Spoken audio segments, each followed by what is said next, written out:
Hello and welcome back to another episode of the FogCast. I am Reaper, followed with Catastrophe and Sticky. Say hey, guys. What's up, man? What's happening?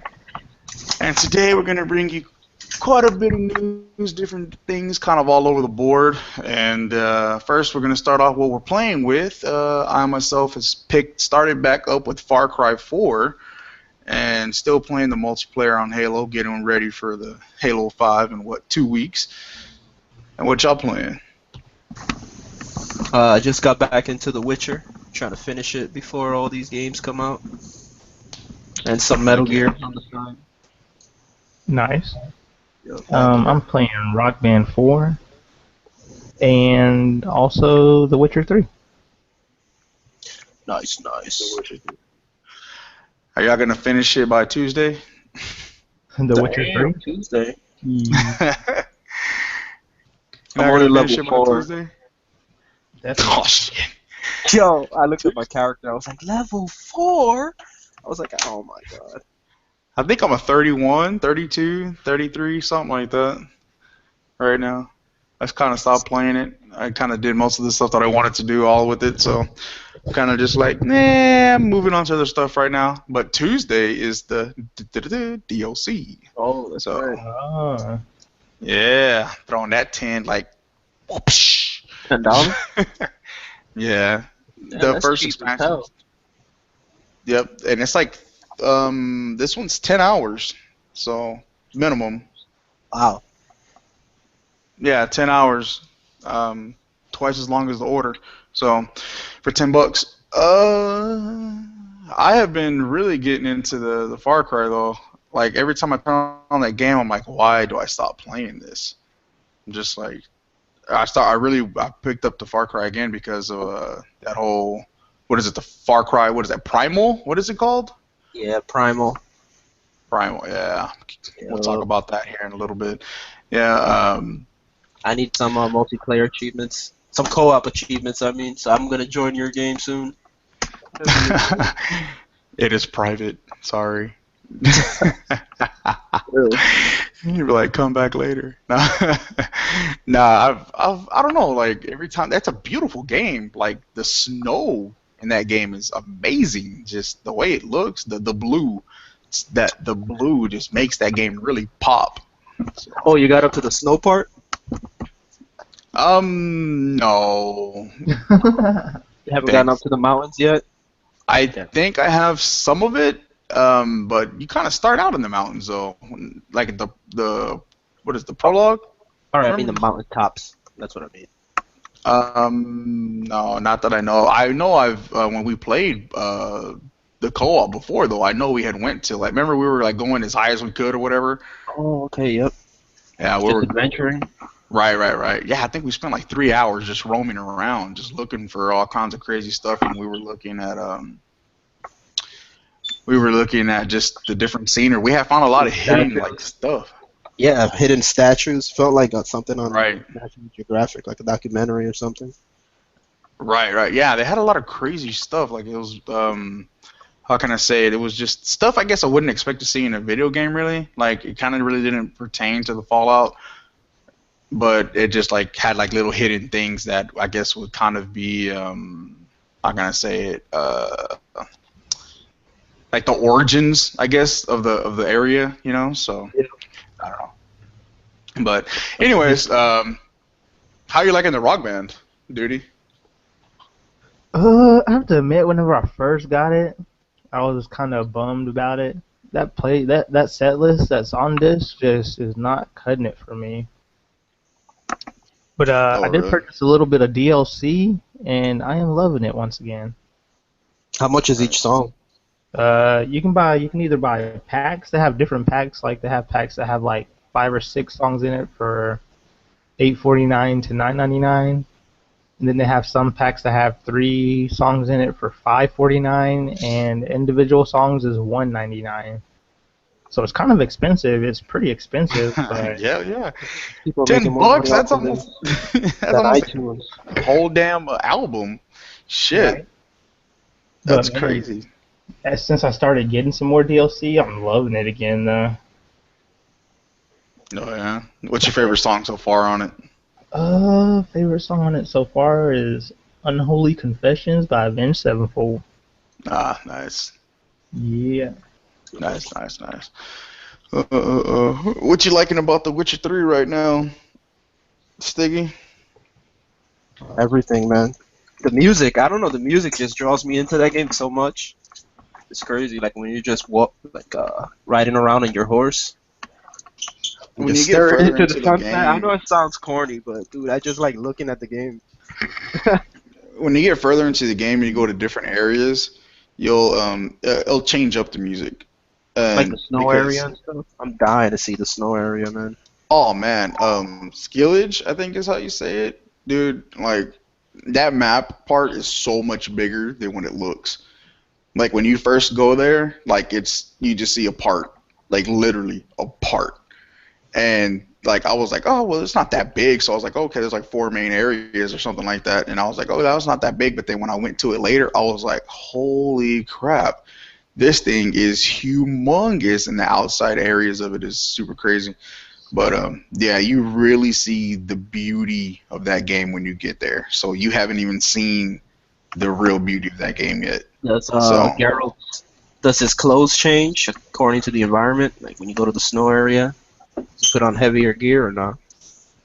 no, you Only wear for the gear winter. that you Like I don't suit get up in. cold, man. Right. I mean, it's fucking made of steel. Yeah. So. But yeah, no, no. You picked whatever armor you have, you pick, and that's what you have. That's what you stick with until you change it or whatnot. So, um, but yeah. A Far Cry though. I've the guns, man. That suppressed shotgun is amazing. That sucker is awesome. And then I had this. I was doing this one like little side mission where I had this 357, looked like a 357 at least, and holy crap, man! I just started blasting these dudes that I had to save this lady's house or whatever, and that like just the guns in that game is awesome. You know, Far Cry 4 got Shooter of the Year last year, so really awesome game. Really awesome game. I gotta really get into it more, but everything else coming out and everything continues to come out. Is I don't know why I put it down, but overall, it's a very good game. Well, we'll get into some of our news that we got. Our big thing that we have right now is the esports craze. They're saying that will generate $1.8 billion by 2020. Wow, that is a lot. That right there really shows that, to me, I see that that really shows that gaming is just only growing ridiculously. And I look at it as people keep saying that all games die, gaming's gone, dying, and blah blah blah, this and that, and everything else is showing that these console sales are just going through the roof. All this money is being brought in from now the esports. Now all the money is being brought in from all the game sales. I mean, so just I really think that game is super growing fast. It says while esports is growing fast, it says it's still in the early stages and could be the quote unquote next big thing in media and entertainment. So I don't know if y'all remember, but the other I think 2 episodes ago we were talking about how they're bringing in betting where you can bet on the esports. So Oh, yeah, that's pretty crazy. You mean? Yeah, 1.8 billion. That's a lot. yeah. Oh yeah, Remember, they also gonna come up. They're gonna have a show on TBS too. So Oh wow. gonna have a Oh broad really? audience. Yeah. Yeah. See, it's Oh also wow. making its way to ESPN and TBS. ESPN. Wow. Wow, that's crazy. It says that they believe in their estimates could prove conservative depending on how aggressively game developers build esports features in popular video games. Eventually, in our view, it says most new video games will offer some kind of features to an esport. I mean, everybody likes being competitive. You know what I mean? Especially in the multiplayer. And I think obviously they got the Call of Duty. I'm curious to see if Rainbow kind of does anything. I don't know. I mean, that's a hard ass game. So I mean, Yeah. Yeah, they I could. asked the devs if they wanted to be part of esports, and they were saying how they don't want that wasn't in mind when they were making the game. But if the fans wanted to, they would bring it. Dude, That'd be I pretty. mean, I don't see how it. how Arena does on Halo 5 since they kept talking about how esports was a big thing for them. Right. Well, I mean, what is the what is it? A billion? A million? How much is it? That's for the Halo 5? Oh yes, 1 million, I believe. To Why the what? hell did I say a billion? That's ridiculous. Yeah. That's What you like, guys talking about, like a dude, jackpot or something? I think it's like $1 million that's set aside for different tourneys and stuff for Halo esports. Wow. I mean, that's $1 million. I mean, just don't suck, you know. Just Right. so I think that's pretty crazy. That's awesome. So I think esports. I mean, that's I don't personally care for it. I'm not into the competitive stuff anymore. But I mean, it says that esports venture funding over the past 18 months was $175 million. So just Yeah. Would you dare join a rainbow tournament where it's like you had to pay something and you could win a bigger prize? Let's say if it was like $20, you could win like a $500 prize. nah, Right? Come on. Dude, the people who nah. are joining those are the people who have no families, no job, are Yes, retired, Damn, dude. exactly. Shots fired. still living Yo. with their mom. In their Oh mom's god. basement, just No families. Wow. on Yo, mom that's so on mom cool. on mommy's tit. No. I'm just saying though, imagine like how good do you have to be? Like how many hours do you have to play a day to be that good? People with wives and kids and stuff can't play games that long a day. Well, I mean, not even just that. I mean, just people with jobs. I mean, Yeah, I even mean, people with, just overall, just in general adult life. I mean, I mean, if you're a teenager, then yeah, you could sit there and doesn't matter how long, and you could do whatever. But I don't know about y'all, but I get stir crazy. I mean, like even if like my wife will go out of town, to see her family and stuff with the kids, and I'm at home. I'm like, I'm cool for one day, but the next day I'm like, dude, I gotta get out the house for a little bit. Just I gotta do yeah. something. Yeah, I feel So like if I don't do anything in the day, like I'm like, man, what the hell? Or this is like a wasted day. What did I do all day? If I just like play games the whole day, Yep. like don't yeah, do anything else, it's like, god damn, I didn't do anything today. yeah, definitely, definitely. I look at it. I mean, they looking at it as on here that the esports is not only good as for a business, but the esports is generating more retention in games, which is pretty interesting because I think we're really living in a time where these games are I don't know another way to put it, but you're like hit them and quit them, like you play for like 3 or 4 days and then people stop touching them. It's Yeah, like Forza 6, people are all in it, and then it's like it's a ghost town now. I'm like, what happened? Metal Gear, you don't really see too many people talking about Metal Gear anymore. Look at Mortal Kombat, only the hardcore people that are into the fighting games, really stuck with it and whatnot. So I think that also will help with the whole esport thing. So I don't know. That's just my opinion though. Um, we have Ubisoft. These guys. Did y'all play The Crew? Yep, I did. Did you like The no, I Crew? didn't play it. I didn't like the beta, but I like the game now. Like the updates and everything they did to it. It's pretty Mhm. good. My little Oh, so cousin they've played it. Oh yeah, they did major changes. really. Had to Yep. pick it up for like $10. Go to that bargain bin. Yep, that's what I did. Well, The Crew. The people who made The Crew, the studio, the Ubisoft acquired them, and it says it says after 8 years, The Crew was released. It has sold more than 3 million copies worldwide. I'm just like, wow, that's pretty good. For So a new IP, yeah.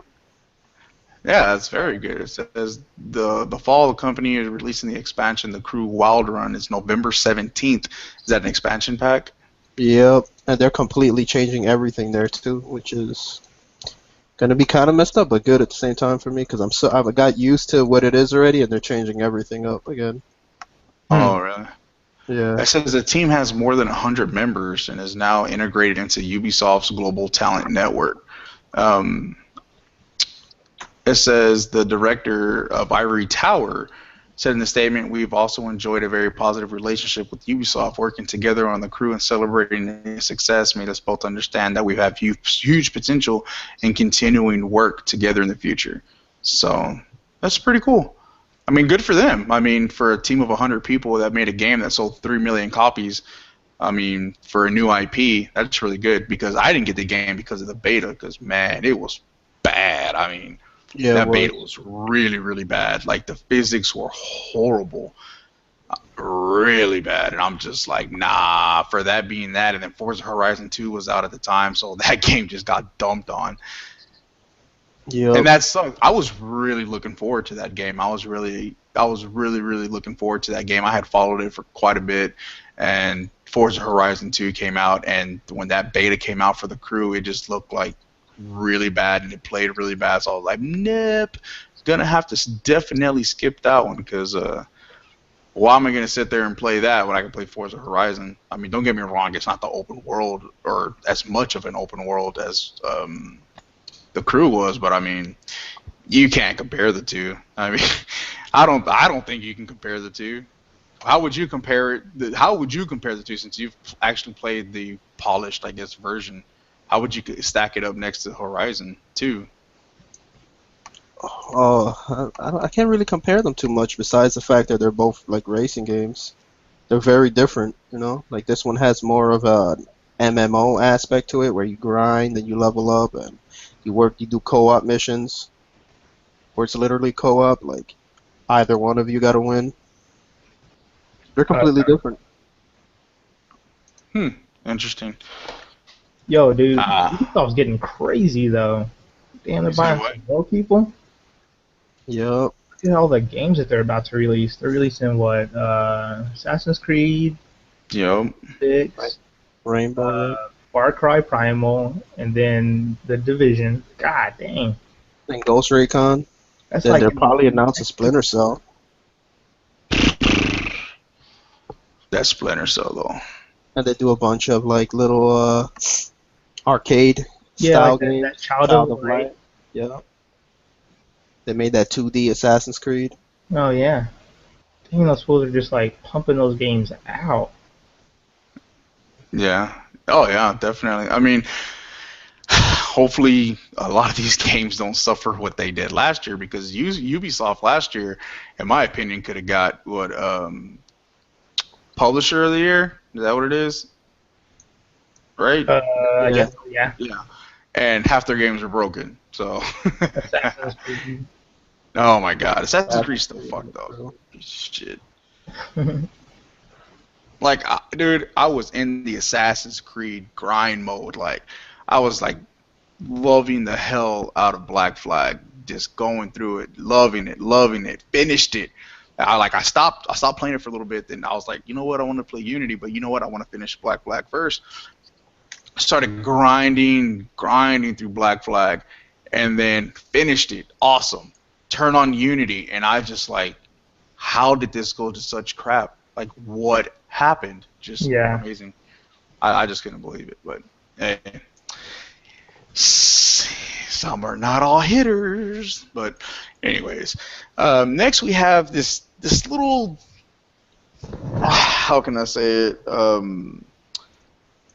We have this new thing coming where it's basically early access, and basically we were talking about it before we started the show, and I know Sticky was talking about it more along the lines of how gaming is changing, and it seems like every turn is like someone's trying to fuck gamers somehow, some way, and I think it's because a lot of gamers, they grow attachment to games. They love series, they love characters, they love styles of games, they like genres. And to me, it's for gamers to games. It's like there's a much higher, like, I guess, like attachment. You know what I mean? Like, a lot of people get emotionally invested in the game. Some people just get attached to just certain characters, all types of things. But I guess the main thing is that the attachment is a lot greater to things. It's just a lot stronger, and by that, it seems like people are playing off of it, and that sucks because I understand people need to make money. Don't get me wrong, and I'm all for people making money, but taking advantage is something kind of a different way. And with this early access, they have this game Ark. Have you played Ark, Sticky? Yes, I have. And have you played it, Catastrophe? No, I haven't. Dude, I was gonna get it, but whenever they announced that it was coming to Xbox One early access, I decided not to get it for Steam. Okay. So this game is the early access, and this game has reached 2 million copies sold. Okay.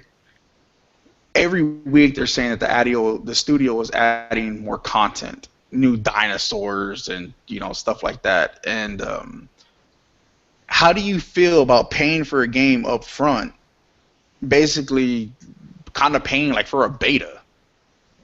Like, that's the way the Hitman is that I look at it. You're paying up front, and you got to wait for content to release. That's how Hitman is going to be. Now you have the other games that have already, obviously this isn't anything new, but this is a very growing trend. And now you have Ark Survival hitting 2 million copies, which is pretty good for a new game. That's damn good. And you're paying for a beta. I don't know how much the game was. I don't know if it's 40 or 60. But That was 30. 30, okay, well, 30. Okay, which really isn't that bad. $30. I don't imagine it's going to be 30 on Xbox though. Like, it's kind of like a thing for consoles where it's $60. So No, those other ones have been 30. really, Or okay. they've been not 30, but they've been cheaper. With the fall. And what's the other one? The Shelter. Elite. Oh yeah, yeah. Yeah. Well, I haven't looked at it because I'm not interested in the early access, regardless of what it is. I want a finished game. And I know that's kind of weird to say, especially with all this DLC crap we're getting, and especially with all these broken games. But how do you feel about paying for a game as in basically a beta? That's early access. How do you feel about the early access system? I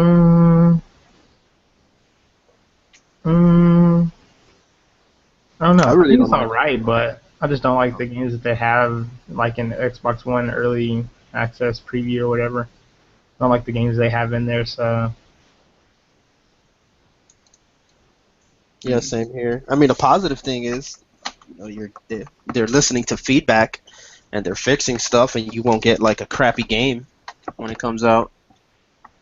But that's Whenever the it thing, does you already come out, don't have you the get game. the full version though for free, or like for free basically? Well, not for free, but you get the Oh yeah, of course. Yep. you get Like the when full the full version game of it releases. for whatever price you paid for the early access. But wouldn't that make the game like you've already played it? Right. Yep. Like, okay, we Take got a away the finished version surprise. now. We got a finished version now, but you've already played all this shit. Right. I Imagine don't doing know. that for Tomb Raider. That would suck. Then you're like, oh man, you already know what's gonna happen when the game comes out. Right, because I'm a one-hitter done. I'm not gonna. I don't play games multiple times over and over like some people play these games 3 and 4 times. Like, oh, I got to experience it in ultra realistic suck mode or whatever, and I'm like, nah.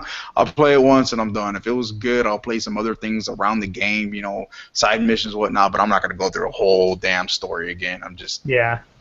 I haven't done that yet on a game that I can think of that I've done that. I just don't. It's just I don't care for it. Even if I have the time, I'm just not that kind of person. But people who like it, hey, power to you. But I can't personally get into that. What I don't like about it is, shouldn't they be paying us to be testing the game? There's there's game testers out there, and we're paying for it and helping them develop the game too. Right. So I think that's the difference though. That's the changing. That's the thing. I mean, y'all both say y'all don't mind the early access in a sense, but really take the whole thing out of it, and you kind of have to take it out of games that you're okay with. Like, for instance, if it was Tomb Raider or if it was Far Cry or The Witcher, games that we like or love, you have to look at it as a whole, and then look at Hitman. And look at it as, okay, this is what's happening. Those testers that they paid before, okay, now you're paying to be a tester. Now they're saying it's a privilege.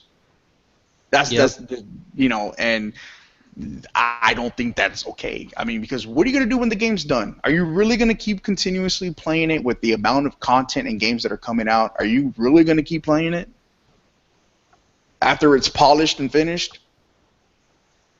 I wouldn't. I'd Probably be done. not. I probably would not. So And I don't it know. also takes away that feeling of when you first get a game and you're like so excited to play it. Everything is Right. new. Right. Pretty much the developer. And you're paying to do it. Yep. So, I mean, I guess I could see some people where they just want that extra early access. I do understand, but it seems like this is going to be something that's going to be a very, very growing trend, like DLC. Remember, DLC just started off here and there. Well, now DLC is every game. I mean, think of Right. what the possibilities can end Not up every- happening with that. Well, I was gonna say not every game, but yep, you're right. Every game. Not every game. It is every game. I was gonna mention a Rainbow, but then I woke up. Now we got a season pass. I'm like, what the hell? Yeah, we don't even know what the hell is into it, but we finally got some other info on other stuff. I mean, but I don't, I really don't mind DLC as long as the game has content that is worth the full $60. Yeah. And Look at The Witcher. actually I will happily pay for the season passes or expansions, what you want to call it, for The Witcher. So, but that's just me. Also going into that, Steam is now going to have a section in GameStop. Looks like they're kind of in a make a move. I don't get it though. Didn't GameStop release something about how like they don't like digital stuff too much, and now they're gonna work with Steam? Oh yeah, true, huh? Yep. Can you get physical copies of any Steam games? I don't think so. I don't think so. I really don't know. I think you can buy the games, like the physical games, but they're not part of Steam though. Steam to me, I think it's just more like a little It's like a digital Shop, storefront, right? yeah, right, pretty much. I mean, because I think you can buy the games from wherever, I believe. So, Oh, it's Steam hardware. Okay. right. But that's the thing, though. Their games, everything's gonna have to go through still the actual Steam store or themselves, whatever. right? So, Valve announced the partnership with major global retailers, GameStop, Game, and EB Games, to create dedicated Steam sections at physical stores later this fall. Launching, November 10th, including the Steam controller, Steam Link, Steam machines, a quote-unquote variety of prepaid Steam cards, sales of which have risen every year since they were introduced 3 years ago, will also be featured. So, it says the Contradictory. special pre-order campaign for... You say what? I was gonna say that sounds contradictory that? to what they're trying to do with the consoles. Right. Basically, Valve is paying them money. So Right. there's a partnership, right there. I mean, there's something, though. That's the explanation. Right. It says allowed users to get 30. It says, this is the thing. It says special pre-order campaign for Steam hardware at these brick-and-mortar stores are allowed users to get devices 30 days earlier, sold out in less than a month. Everyone who pre-ordered now through November 10th gets free copies of Rocket League and Portal 2. So, like I said, there's some kind of partnership there. And it says Steam controller is $50, Steam Link is $50. Wait a minute, Steam controller and Link bundle $100. Steam machines pricing by various manufacturer. Is that Link? Is that the thing that lets you stream it to your TV? Yeah, I think so. $50 isn't bad. But okay, well, my thoughts going into this is it seems like they're getting a little pressed by Microsoft. And the reason I think that is because they have already enabled the Xbox streaming from the Xbox to the PC, and Phil Spencer's already come out and says that they want to stream PC to Xbox. So now it's just like that's trading into their territory. You know what I mean? And they got to counter that somehow. If people don't know about, most people who are just your typical, how can I say it, console gamer, your 10-year-old is not going to know about Steam. You know what I mean? Your 11-year-old is not going to know about Steam. You know, even some of you probably teenagers, 15-year-old, they might know a little bit. Maybe I'm just assuming, but I mean, realistically, most of them are going to know consoles. And by having that in the store, the actual brick and mortars, I think that's something that that's going to help them, because I think Microsoft is pressing on their territory. I don't know. That's just me. Because the games like Fable, that's not going to be on Steam. Right. Fable's going to be on the Xbox Marketplace only, or I mean the Microsoft Marketplace, whatever you want to call it, only. So I think. You say what? You talking about Fable Legends or just? Fable? Right, Fable Legends. Oh, okay. Yeah. So I think that's just pressing them, and I think they're getting a little tight on that. Next, going into something, we have Titanfall. It hits a milestone. Titanfall hits 10 million. 10 million. That's pretty ridiculous. That's good for a new IP. Dude, that's ridiculously good. Yeah. Yep. Heck yeah. Yeah, I mean, it says that it's crossed. It says, because it's on Xbox, PC, and 360, and it's crossed they have announced that it's crossed the 10 million mark. It says the boss announced the figures as though he didn't say if it represents copies sold or total number of players. Total number of players, I would say 10 million if that was it. But that game has been on sale like ridiculously. Right. Yeah. It was like $13 with all the DLC, and now it's just the DLC is permanently free. So yeah, I bought the game 3 times. Damn, you bought it 3 times? Yeah, I bought it twice. I'm not gonna lie. I bought the game 3 times. I bought it launch, thought it was complete ass, thought it sucked, got rid of it. Okay. Later on, a couple of people, buddies of mine, were like, "Dude, why did you get rid of the game?" I'm like, "Okay." So I got it on the cheap, a physical copy, another physical copy, and then some time later they had that sale where it came with all the DLC and everything for like $10, $12. So I bought it again. So I was just like, crap. And I actually still have 2 copies. I have a physical and I have a digital. So, and I'm just like, really? Just really? So yeah, I'm 3 of those 10 million. So wow. Yeah. It says Titanfall is available Xbox One, Xbox 360, and PCs. Titanfall, meanwhile, is expected to be a multi-platform title. I don't know about that. We'll see. But I thought it already was a platform though. Is it? Yeah, isn't it? Yes, it is. Technically multi-plat already. Yeah. They never confirmed which platforms it will be. They're specifically just, whenever they asked the person, the guy just said it'll be multi-platform, which it's already multi-platform. So we'll just have to see. I think some people are going to be upset about that. But oh man, it's not coming out for the Saturn. Oh yeah, it's definitely coming out for the Saturn. So,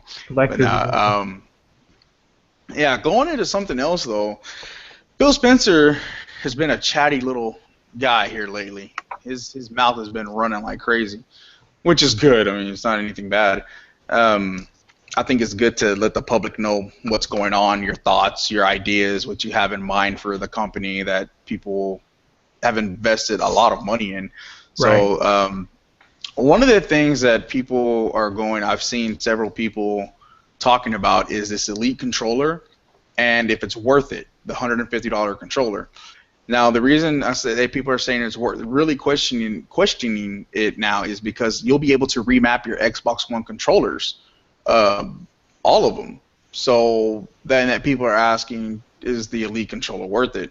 Well, I think it's good for people that have different issues. Like I specifically know someone that has an issue with the joysticks. So like because the person's left thumb is messed up. Due to an injury. And if they could use that to like steer something and use the right analog to steer instead of like in a racing game specifically, that would be pretty cool. But considering that's available for everything, the PS4 already has all the remappable for the already has the feature to remap the PS4 controllers already, and now the Xbox One will have it eventually for all of the controllers also. So a lot of people are questioning that $150 Elite controller too, though, because of that.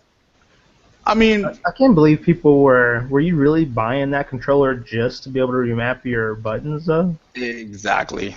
But that seems like one of the big features, I guess. But I mean, ultimately, remapping is just software. It's not hardware. And we already know the Xbox controllers are updatable. So why wouldn't they be? I don't know. I as soon as I seen that, I kind of figured, I said, oh, it'll probably eventually come. It'll be available for everything. I don't know why people thought it wouldn't be, but I took it upon like, I mean, it's software. Ultimately, it's just software. It has nothing to do with the hardware, at least to my knowledge. I mean, I wouldn't think it is. What the thing is with the new controller, $150. I mean, with the Elite controller, I mean that thing is for professional gamers or extreme gamers or people that want the edge on gaming. That's for the people that like the scuff controllers. When you have an Elite controller that is, covered, OEM, warranty covered, everything from Microsoft, and you go to scuff controllers that are, for that, I think they compared it was like 200, 210 to like 250 for comparable features that for the scuff and the Elite controller. I mean, who wouldn't want to save $100 on a controller? Right. I mean, shit, that's a lot. I mean, but the thing is with the Elite controller is having reinforced. What is it? What did it say? Reinforced steel, like the buttons and everything that's inside of it. They're all like reinforced and stuff like that. It has different O-rings for the less wear on the joysticks. You could change out the joysticks, you change out the buttons, you can change out the D-pad, you change all that stuff out. But ultimately it's just for, longer term. I mean, how many people how many times have you seen controllers messed up, busted joysticks and stuff like that? Right. Or the my character keeps moving up and I'm not hitting anything. Right, and you can pretty much change all of the components on it. So that's pretty cool. I mean, it's meant to take abuse, in my opinion, and that's what you're paying for. You're paying for that reinforcement that it has built in. That's just what I see it as. So the remapping is coming, though, for everybody's controller eventually. When, it didn't say, but eventually it is coming out. So I'm going to go into this little Tomb Raider DLC. And I know I'm about to hurt Sticky's feelings. I'm about to make him cry, actually, if I can find this article. It's alright, man. They already made me cry and hurt my feelings. Oh, they did? You can't hurt me anymore. Oh, I'm gonna hurt you. He'll make you cry. Where is this damn article? Here it is. Man, okay. So the Tomb Raider DLC, as we discussed before, was $30, right? Right.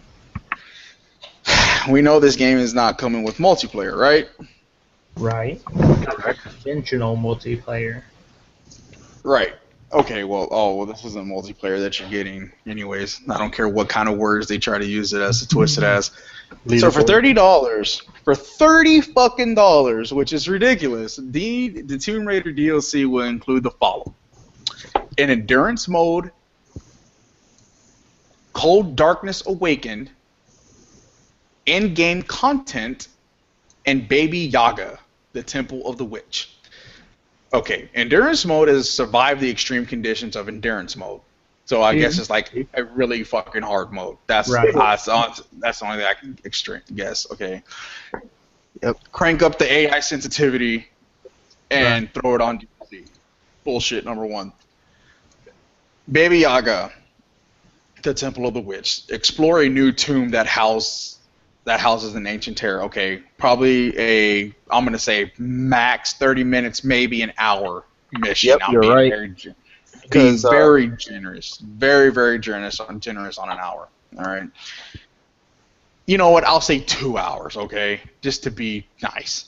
And then Cold Darkness Awakened, combat waves of infected predators. That's just a wave mode. Okay. Dude, is that zombies? horde mode.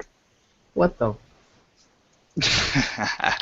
In-game content, a steady stream of outfits, weapons, and expedition cards that will be available at launch and continuing for more than 4 months. 5 months. $30 fucking dollars. What? Are you kidding me? Dude, that's crazy, dude. Considering there's no multiplayer already. Square Enix, whatever. Just Dude, the guy, my bad, cursing so much. The dude, and during an interview, he said someone asked him if there's gonna be like the classic bikini and whatever. He's like maybe not. He's like, but there's gonna be other outfits you can purchase. I was like, wow, really purchase? Like, yeah, okay. It says Rise of the Tomb Raider does not have a traditional multiplayer mode, but players will be able to quote unquote extend the single player campaign through some additional modes.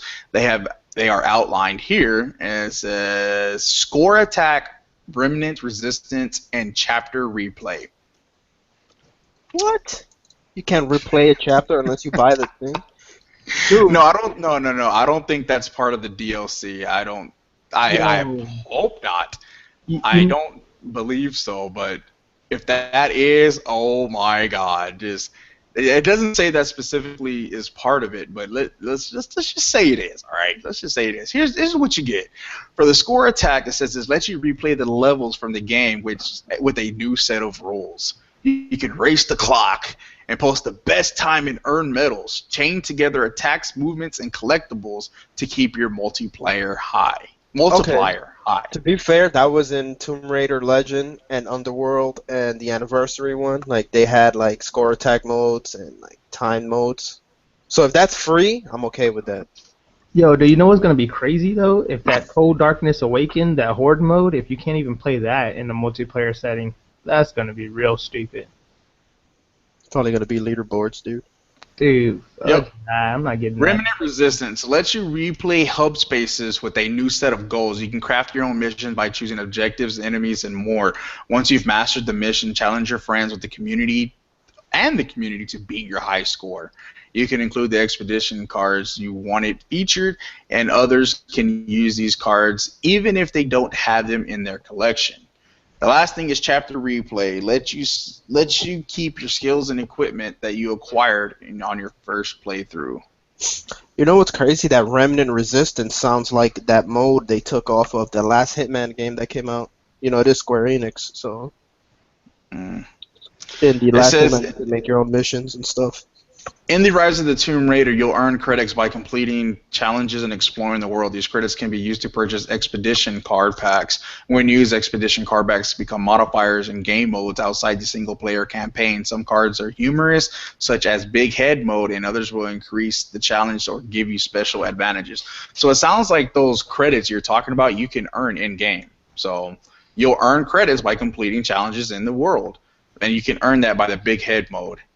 Remember we were talking about that. So they're saying that they'll have over 300 cards available. In addition to standard $60 Rise of the Tomb Raider, Microsoft will offer a $90 deluxe version that comes with the base game DLC pass and access to the Remnant Resistance pack. Wow, and you'll get a new Remnant outfit, or for Laura. So there you go. How about that? Now We you don't can even go know what cry. the hell Remnant is. I'm telling you, Dude, man. we're like, what? Oh man! It says the Remnant Resistant pack will also include a Moon Shadow handgun skin and the Bullet Resistant foil card, which offers extra resistance to gunfire.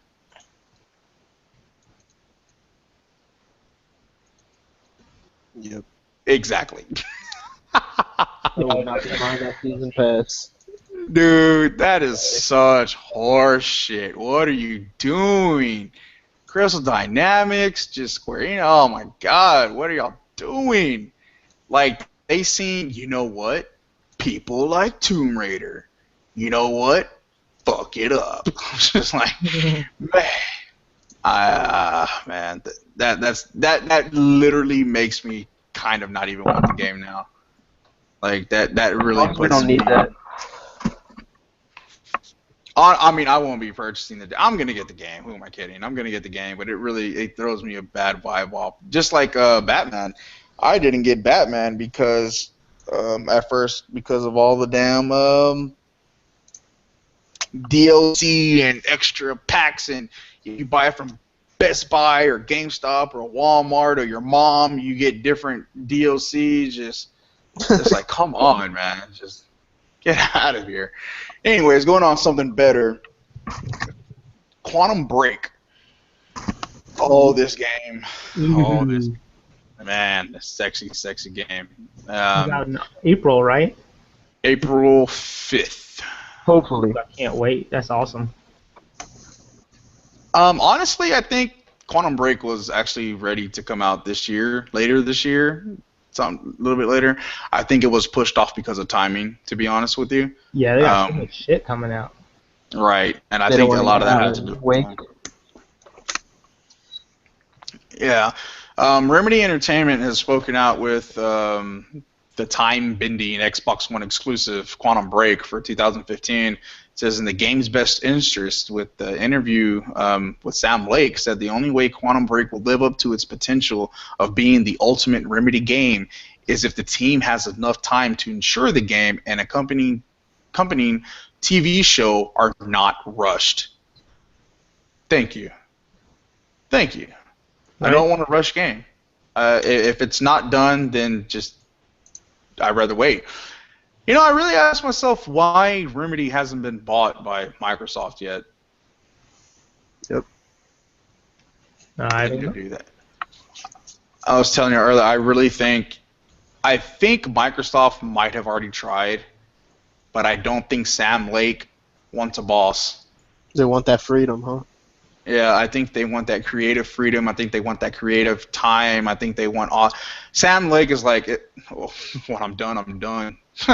You know, so right. I think that's what I think. And if it wasn't for him, I think they would have been bought a long time ago. So, but the Quantum Break comes out April 5th and on Xbox One, and will be accompanied by a tie-in TV show. I don't know how they're gonna do that. That little right there kind of makes me wonder what they're gonna do with the game. TV show. If they're having a TV show, that means it has to come out in series, like episode 1, 2, 3, 4, 5. Well, that's kind of how Alan Wake could have been. You know what I mean? Alan Wake was kind of episodic, but it wasn't. You know what I mean? I wonder if they're gonna break that game up. I mean, how are you going to be able to follow along the TV show with the decisions made and whatnot like that, what they're trying to incorporate or whatever? I don't know if they still are or not. Yeah. But don't the things you do in the game change the TV show? Didn't they say that? I don't remember how exactly. Or was it the stuff in the? Wait a minute. I can't remember. Yeah, the things you do affect the TV show. Like after you finish every chapter, you watch like an episode of the TV show. No, this TV show is coming on TV. It's coming on TV. No. Sorry, I'm sorry. I read something else wrong. No. It says this game follows the story of the heroes while the TV show focuses on the villains. Quantum Break casted headline by X-Men actor Sean Ashmore, Lord of the Rings, blah, will appear in the game. Okay, so what is it going to be? every decision you make is going to give you a different cutscene, or what? Yeah, that's what I think so. I'm pretty sure that's what I read. Yep. So why did they say TV show? That doesn't make sense to me. I have an article that says how you'll play and watch Quantum Break and why you shouldn't skip the cutscenes. Okay. Yes, Remedy Entertainment. Scripted cutscenes, so. I just what it says. Yes, Remedy Entertainment will allow you to skip Quantum Break's FMV cutscenes. No, you probably won't want to. Okay, hold on. I could have sworn it was a TV show too. Like on television? Yeah, like on television. Yeah. Okay, right here, the butterfly effect. Yeah, it is. Quantum Break's video game portion will tell the story of heroes as you play it. Its show component will tell the story of its villains. Players will only get the full story with both parts. Though Remedy will allow it, the game maker doesn't want anyone skipping the Quantum Break show. So I guess it doesn't change. What you do in the game doesn't change the show. I mean, that would be crazy because they have to Film a lot of shit. Yeah, they got to do all that. You know what I mean? Okay, is the show coming on television? Let me take a look right quick. Yeah, I'm reading up on that now. Well, either way.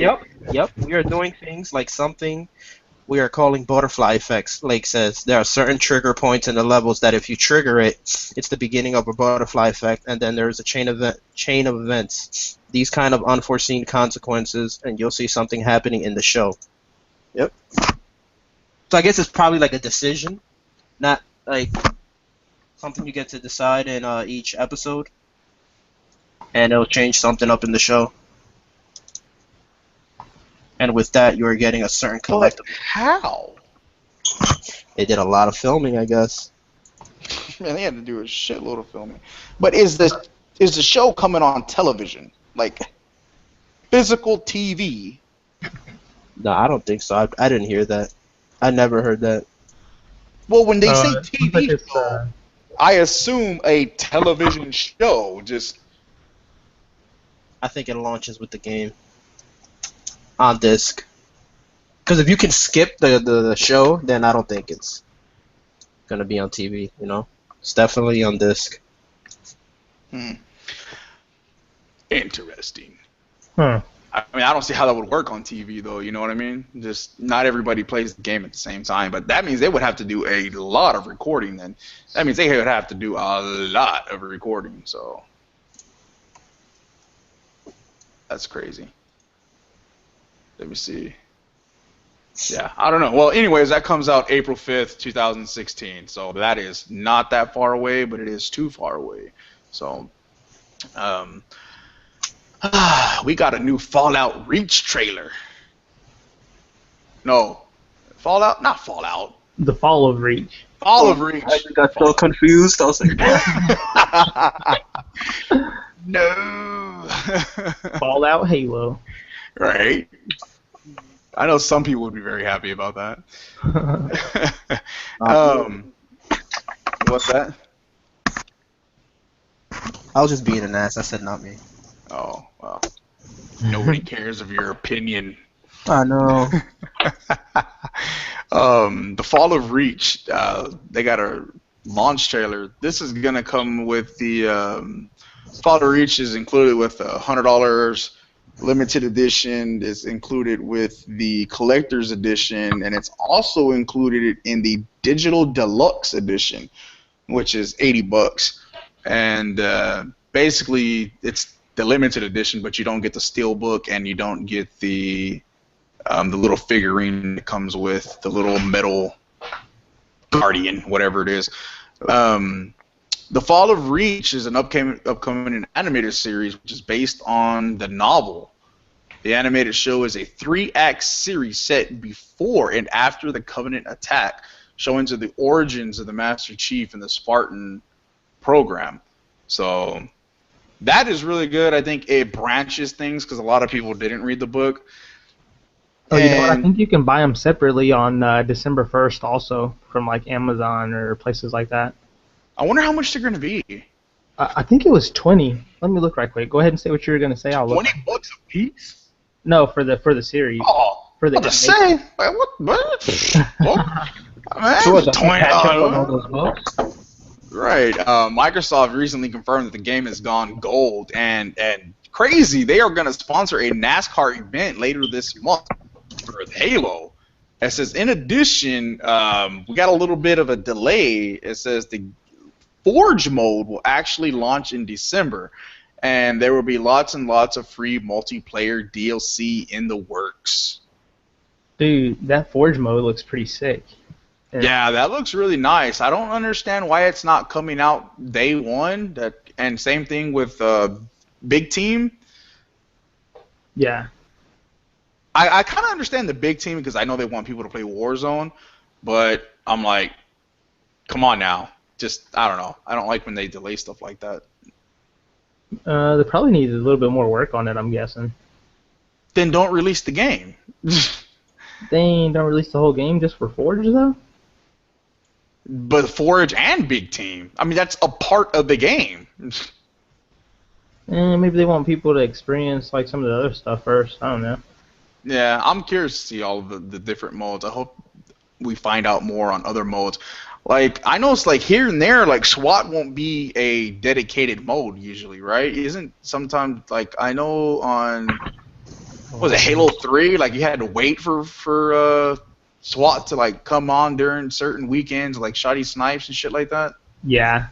Yeah. Don't do that. Give me my SWAT. Man, don't do that to me, 343. Give me my SWAT because I don't. Maybe I'll mess with the arena, but I want the headshots. I want the headshots. So, also 343 is also talking about changes to Breakout and Ground and Pound in Xbox One Halo 5. That they understand that the Ground and Pound mechanic as well as it plays completely different. It says they had pro players who constantly jump and crouch, and that would mess up the mechanic because it would accidentally start the ground pound. It says they've changed it to melee, and it's much better now. So that's pretty cool. I can see that. If you're kind of used to something, even though I'm kind of like you should kind of just go with the flow with the new stuff, but that right there, I could see how that could really mess people up and really throw a game off. I mean, I'm not a pro player, but I was accidentally starting that ground and pound whenever I would jump. I did that quite a lot. Yeah. Just by accident, not even trying to like duck while I'm jumping. Right. Yeah. So I could definitely see that. So we got that box coming in what, like 10 days? Yeah, man, I can't wait. Coming in 10 days, and we got the actual game in 17 days. Yeah, October 27th. Ah. Oh yeah, and the breakout mode, they added a flag to it. They said they had too many people that would just wait out the time if it was like 1v1 at the end. Oh, really? Yeah, so they added the flag that way you can either kill the whole team to win that round, or you can take the flag to their base to win that round. Yeah. What if no one gets the flag and they wait? Then I'm guessing it's just the same. You just have to start over to the next round, I'm guessing. You think I'll have a timer? Yes, if I remember correctly, they do have a timer. That's what you meant by wait it out, yeah? Yeah. That sucks. I don't know. Is that breakout mode? Does that have is that more like SWAT but objective kind of based? It's closer to SWAT. You don't have as much life, or you don't have shield, one or the other, but you do die a lot faster. Dude, didn't one pistol shot to the head kill you? I want to say 2. I remember getting shot quick. Yeah, I know. You'll die like super fast. Yeah. Yeah. Well, the last bit of note for you're dead basically. What was that? Say that again. I say like if you get hit with a grenade, you're dead basically. Oh, okay. Oh, I'll do them nades, man. Oh, dude, you didn't play that mode? Trust me, you're gonna love that mode, man. No, I didn't play the beta like that. I played like 5 or 6 matches, and I was like, this shit is sweet, and I just turned it off. Yeah, you're gonna love it. Yeah, that breakout mode's It gives you intense. that same adrenaline you're looking for. But will I love it as much as Rainbow? Dun dun I'm not gonna dun. answer that. Catastrophe's gonna kill me. Boot 'em! No. Oh man. Well, in the last bit of Xbox news we got, it says Xbox boss admits PlayStation 4 has huge leads, but gamers not beating Sony is his focus. It says that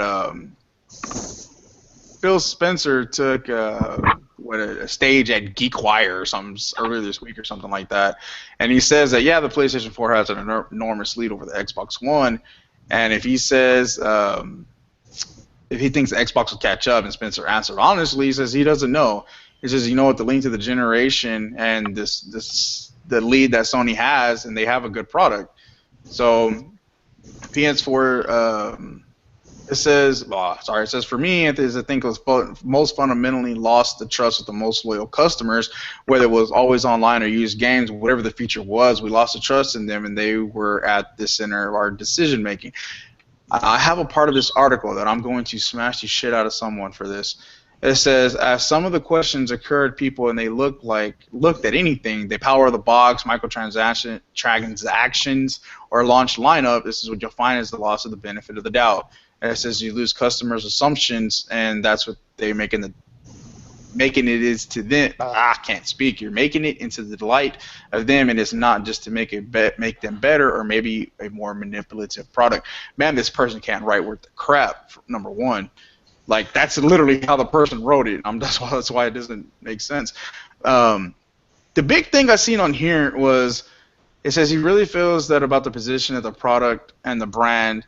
It says, but he was at a GameStop manager meeting in Las Vegas with 5,000 GameStop managers, and it says they would all come up to him and still tell him that customers still think that the Xbox One won't play used games. Mm-hmm. Okay. Wow. That goes to show. You remember Catastrophe a week or two ago? We had talked about. We were talking about the whole thing of people in the bundles, how we were talking about the Lego bundles and people doing, research and shit. Yeah. They don't do research. Okay, they buy something for the kid and they just move on or they just go on with it. That is a clear indicator right there that all of these people people don't pay attention to what they're buying. Okay, now this is to go to some dumbass. It says we had people with quote-unquote Xbox tattooed on their arms, and they were coming to us almost in tears because they felt the direction we were going with the product didn't include them. Man, I swear to you, if I ever see you, sweet baby Jesus. Sweet baby Jesus. What? These people that have, number one, Xbox tattooed on their arm, what, you got the big green logo on you? But going up to them and like almost in tears and complaining about this? Are you kidding me? Complain that they think that it still doesn't play used games? No, No. They were complaining to them that they felt that Xbox was going in the wrong direction with the whole launch stuff of Xbox. Okay. Like, I guess with the DRM, which I don't even understand because DRM has been in video games forever. The PS3 had DRM. 360 had DRM. I don't know where these people think that DRM just all of a sudden fell out of the sky. VHS tapes had DRM. DRM has been around forever. DRM is ridiculous. Your CDs have DRM. DRM has been in games forever. So, I don't understand where this whole thing came from. The most played game this generation so far, Destiny, you can't even play offline. Right. You can't even play by yourself offline. We have these games. People are up in arms about Battlefront, Rainbow Six.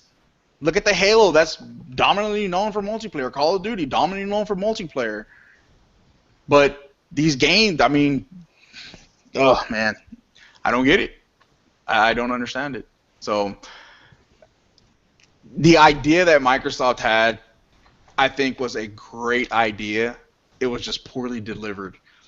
And something that the Xbox creator said, especially, was about hard drives. People don't want change, but then when they get it and they're okay for it, they don't want it to go away. You know what I mean? And people are always up in arms about the change. You know, they're just like, no, they don't want the change, but then when they have it, it's like, it's okay. You know, so whatever. I mean, could you imagine being able to game share with like 10 people though? That'd be crazy.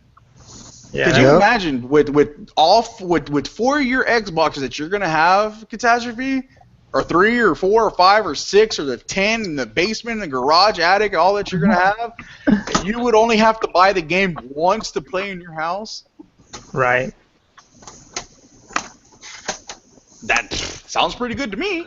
But Would have made I could let my daughters play them and not have to log in with Right. my name or anything. right, and it could be dude, with our completely different schedules, it would have been good. We could have been like at each other. We would have had every game.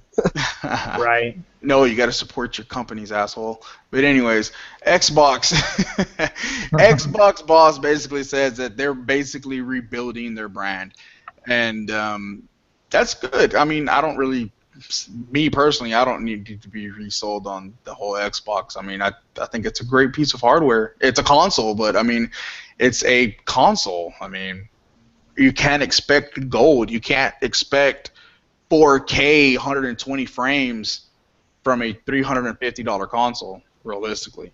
And people do. That's what's crazy. People actually genuinely expect that. I seen someone say yesterday on Brandon's post, is it only 60 frames? I'm like, what? 60 frames on a console? Oh, I saw that. I'm like, dude, what kind of moron are you? What he said, it's only 60 frames? Yeah, only 60 frames. I'm like, okay. I'm like, what are you getting, PC boy? So I mean, honestly, 60 frames for a console that's you're tapping right there, man. So I don't know. I mean, on my PC, I can get over 60 no problem. But I mean, it's a PC that costs a lot more than my Xbox. A lot more than my Xbox. So I could probably get like, what, 2 parts for my PC that would add up to the Xbox. So, I mean, well, here's something interesting in which this Call of Duty, man, this Call of Duty is just on fire. This Call of Duty, it's just not going to die. It's going to be here forever. You're going to have Call of Duty number 563 by the time you die. Call of Duty still be breaking records. Call of Duty Black Ops 3 beats Fallout 4 as most anticipated game for holiday 2015. Multi-platform, what they have is Call of Duty, Black Ops 3, Fallout, then Assassin's Creed Syndicate, Need for Speed, Battlefront, the Tomb Raider, and then the Rock Band 4. This game, I tell you. I don't know what to say about this game. Call of Duty. I know you love it. I do love it. How about that? Oh, man. I've played every Call of Duty, and this will be the first one I won't play. This is it. I've called it quits. Dude, it's still going to manage a way to crawl into your house. Be on your Xbox, and you know it. Dude, that's what I tell everyone all the time. I'm not getting it. I said, dude, you've been saying that shit for 5 years, and I see you have it somehow. I don't care if it's on sale for $20. Call of Duty is going to your house somehow. Oh, man, dude. Do we all have Advanced Warfare? No. Yes. Yes, I do. I don't have Advanced Warfare or Ghost. Oh, Okay. God. Don't mention Ghost. Okay, I had Ghost on 360 and I had it on Xbox One. No, did I? Yuck. Oh my No, God. I don't think I had it on Double Xbox dip. One. I don't know. Wait, I'm trying to think. I can't remember if I had it on Xbox One or not.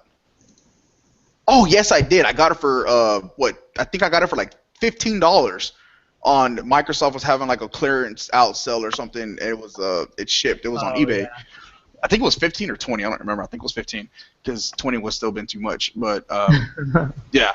So I got that one because it was right around the time that Xbox One had just came out. It was like whatever. And turn around, I was like, okay, Advanced Warfighter came out and it looked promising. And I was like, okay, just change up. I got it and I played the multiplayer 3 times. You mean Advanced Warfare? No. I think I literally, Advanced Warfare. I think I literally played it 3 times. Once with Kevin, once with all of us, and then I think another time just on my own. Dude, I remember when y'all were trying to tell me to get that game, or Kevin was, or someone was trying to tell me to get that game. Yeah, well, I mean, that's the thing, though. So, and I didn't say I wasn't going to get it last year, the Advanced Warfare. I didn't say I wasn't going to get it. I was like, no, I played every Call of Duty. I didn't like the Black Ops series. I just didn't care for those at all. I just didn't like them. To me, they seemed very clunky, and I don't know. I just didn't like them. People, for some reason, love them, and hey, power to you. But I never said I wasn't going to get it, and Ghost was horrible. Modern Warfare was just, oh god, Modern Warfare was just awesome. They were the first one, and Yep. But the big thing, this is my first one that I'm saying no, I'm not going to get it, and now that you say that, I might get it. Oh god. Would you be excited for a Call of Duty if it went back to World War II? No. You might No? get Black Ops 3. Is that what you're saying? Actually, no, because I didn't like the first Black Ops 2. I didn't like Black Ops, the first one or second one. So, no, I won't get it because I don't care about the story and because I didn't like them. Like, I tried playing the first one. I didn't like it. I was like, nah, fuck this. I tried playing the second one. I was like, nope, still piece of shit. So, I'm not assuming Part 3 is going to be any different for the Black Ops 3. So, no, I actually won't get it. I didn't play Ghost's campaign or Advanced Warfare. I played the first mission and I was like, why? I played Advanced Warfare campaign like 10 minutes, and I was just like, let me turn on something else. Isn't it hard saying Advanced Warfare? It's like I can't say it without stuttering because I think of Ghost Recon. It's like Advanced Warfare. Don't ever compare those. Yo, Don't ever compare. No. Speaking of Call of Duty, made me think of Battlefield, and I was thinking I'd rather play Battlefield.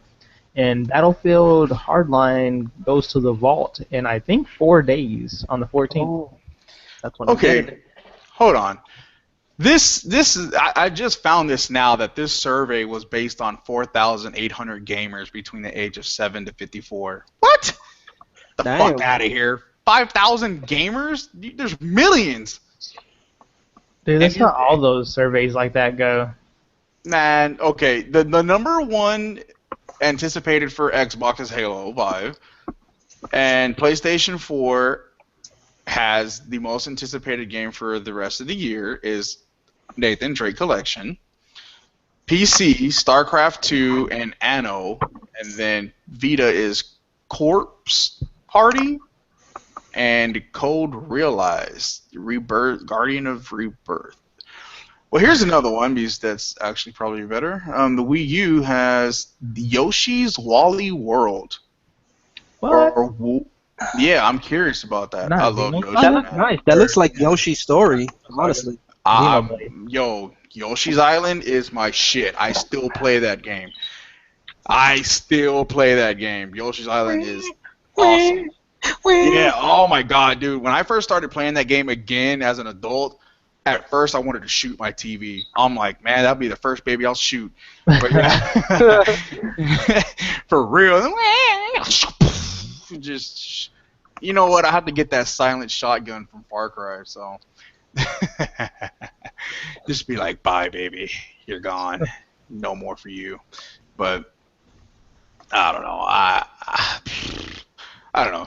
I would have think that the Wii U one would have been Xenoblade. Nah. I think Yoshi has more of an appeal, to a wider audience. Yeah. Okay, it has 4 games for Wii U. The first one is the Yoshi, the second one is Animal Crossing, third one is Mario Tennis, and the fourth one is Devil's Third. Oh, Devil's Third. That's from Itagaki makes that, the guy from Ninja Gaiden. But I've been hearing bad stuff about that game, so. And Dragon Ball Z Extreme, I don't even know how to say that word. Yeah, ranked highest on 3DS. Get out of here. That's the most anticipated. So, yeah. I don't know. I think Call of Duty is going to be way better than Fallout. I want Woolly's World. What? Get out of here. Oh, it's freaking hilarious. Come on, man. Come on, man. You know, man. It's all good, man. The reason I'm not getting Call of Duty is because of Halo and Rainbow. If there was nothing, if they weren't coming out, I'd probably think about it. But with Halo and Rainbow, I still honestly wouldn't even think about it. I would consider Battlefront before that. Yep, I do consider Battlefront before that. I mean, I don't even care for Battlefront because I'm not a Star Wars fan. I think the game will be good. I hope it's good for those people that want it, but I'm just not a Star Wars fan. I know that game has a lot of that appeal for that. That's a lot of people are like, "Oh my God, Star Wars," you know, and that's fine. But we've been thirsty for a Star Wars game, honestly. They need a campaign. Yep. Yep, I remember that game has too much lore and backstory and everything to it that they need a single-player Star Wars. I think if they made a damn good single-player Star Wars, I think that thing would sell. I would even buy that. They were doing it, dude. That 1313 game that got, I don't know what the hell happened to it, if it's canned or if it's like on hold. Dude, everyone was so like going crazy for that game because it kind of had like that Gears of War aspect to it, and it was. I don't know why they canceled that. When Disney bought it, they were like, "We're just gonna put it in the bin for now." Yeah. Well, I mean, either way, I think that would, man, I think that would sell like crazy. I mean, single player games still sell. Look at Tomb Raider. Look at Fallout. Look at The Witcher. They are making Star Wars games. The Dead Space crowd are making a Star Wars game. Visceral? Yeah, Visceral. Yeah, they're making a Star Wars game right now. EA, they got all the rights to Star Wars games. So all of their separate teams are making a different Star Wars game. No, I want another Dead Space. The hell with Star Wars. I want 1313. If they could make 1313, which I know that Visceral would do good at that, shit, that'd be awesome. But I do want another Dead Space. Hold on, I gotta kick you out of here. Hold on. And I prefer Dead Space. Like I said, I'm not a big Star Wars fan, but no, I mean, I think that would still be cool. I don't know. I think they fucked up Dead Space 3, so maybe they need a redemption Dead Space 4, like extreme horror. Man, Catastrophe, you got to play that Dead Space, man. Oh my god. Dude, I want to play it on Steam. Dude, if I didn't get rid of my 360, I swear I would play that shit right now. Come on, backwards compatibility. Hurry up, damn it. Oh man, Dead Space. It's hot. It's October 2. Oh man, that's freaking awesome. Anyways, moving on. We got The Witcher back in the news. Chicka chicka, yeah. That's my game. The Witcher gets a humongous ass update, requiring 13 pages of patch notes. Damn. It says the update is a hefty 15 gigs. Yeah, man, that's humongoid. Man, I can't really? even. You say What kind of pages? So what kind of pages? 13 pages is a lot. Like Microsoft Word pages? Come on. I don't know, man. I mean, they're just basically they improved a lot of the bomb skills. They improved a lot of game performance. They improved a lot of little glitches. I mean, really, this is just too much to get into. But they've a lot of performance issues in near the Cave of the Dreams and Skillage. Everything's just basically improving the game. I'm not reading through 13 pages, but just to those people that like The Witcher, you might want to try. And see, I love CD Projekt Red for continuing the support and making the game better. But damn it, why wasn't all this shit fixed in the first place? Dude, that's awesome for us that are like just about to like really. Exactly. For people like me, I'm like, thanks. Yeah. I'm not gonna play it again. No, now you can experience it at the peak of its potential, Adolf. Oh, we gotta. Looks like I'm gonna be in this thing by myself in a second, including both of these assholes. No, I mean that's no. By all means, I don't want to take away the credit for them supporting the game. That's awesome. We need more developers to do what they're doing, and that's kudos to them. Good job. I mean, I know they got the new game mode plus, and I haven't played it, but this okay. See, if I would have finished the game in the sense and then continued a lot of the other stuff that I already did, but there's a couple of more things I wanted to and I just haven't done because I like got burned out on it because I just like hammered down so much on it. But this stuff right here is like, damn, how would the game experience would have been if all of this shit was fixed whenever I played it? You know what I mean? Yep. So, anyways, that's very cool. I know this game sold very well. I think they hit like 6 million for this. That's very very good. I mean, it's not a well-known game. I guess I don't want to say The Witcher 2 was a well-known game. Like, it's not a Halo. You know what I mean? It's not a Call of Duty. You know, it's not a shooter. So the shooters generally in the States have big things, stronger hold, but I don't know how to word that, but for the game, for what it is, the game did damn well for itself, and I'm proud of them, and I love the continuation of support. So continue, and also with that, the DLC comes out. What is it? Tuesday. It is $10 for a standalone, which is also included in the season pass for $25. So this is a 10-hour one. It says the Hearts of Stones, the first of 2 planned expansions, arrives October 13th, and it says they have a launch trailer, which is pretty crazy. They had this guy's head cut off, and he's like still talking. He's like, "What are you doing?" And that was pretty cool. It was funny too. It says partying with the ghost, according to the developer, recruiting team of burglars and stuff like that, and it said they're promising at least 10 hours and a new adventure, new characters, and you can choose your own adventure storyline.